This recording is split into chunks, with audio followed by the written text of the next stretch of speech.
किसान भाइयों, हमें अपनी फसलों में अच्छा उत्पादन लेने के लिए संतुलित उर्वरकों का प्रयोग करना चाहिए।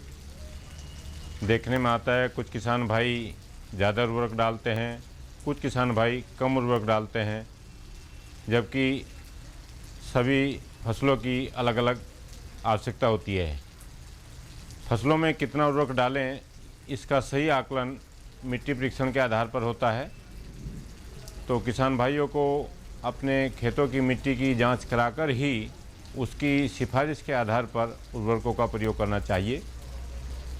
देखने में यह भी आया है कि हमारी ज़मीन में नाइट्रोजन, फास्फोरस, पोटास जो मुख्य तत्व हैं, इनके अलावा सूक्ष्म तत्वों की भी कमी होती जा रही है। विशेषकर जिंक और सल्फ़र की कमी हमारी ज़मीनों में हो गई है। तो किसान भाइयों को चाहिए कि नाइट्रोजन, फास्फोरस, पोटास के साथ साथ अपनी फसलों में जिंक और सल्फ़र का प्रयोग ज़रूर करें। जिंक का प्रयोग किसान भाई खेत में आखिरी जुताई के समय पर जब खेत तैयार करते हैं उस समय प्रयोग कर सकते हैं, और अगर किसी कारणवश उस समय किसान भाई को जिंक उपलब्ध न हो तो खड़ी फसल में उसका स्प्रे कर सकते हैं। इसी प्रकार तिलहनी फसलों में जिप्सम सल्फ़र की पूर्ति के लिए आप लोग किसान भाई हमारे कर सकते हैं।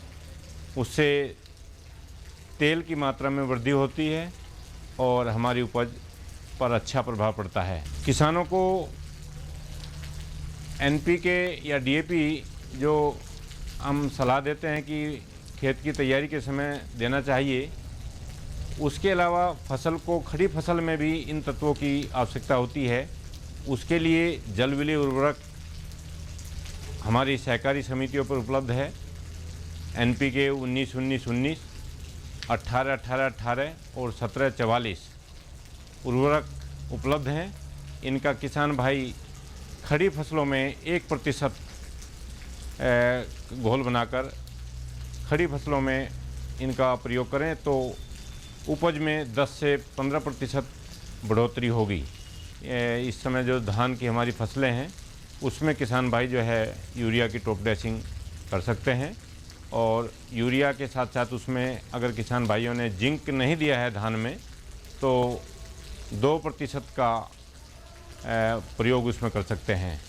5 किलोग्राम जिंक सल्फेट और 20 किलोग्राम यूरिया का घोल बना करके 800 लीटर पानी में घोल करके 1 हेक्टेयर में किसान भाई छिड़काव कर सकते हैं। इससे जो जिंक की कमी से खैरा रोग होता है, जिसका उपज पर कुप्रभाव पड़ता है, वो समस्या दूर हो जाएगी। फसल को नाइट्रोजन भी मिल जाएगी और जिंक की पूर्ति भी हो जाएगी। तो मेरा किसान भाइयों से यही अनुरोध है कि उर्वरकों का संतुलित मात्रा में प्रयोग करें और सही समय पर उसका प्रयोग करें। फास्फेटिक खाद को हमेशा किसान भाई कभी भी बिखेर कर न दें।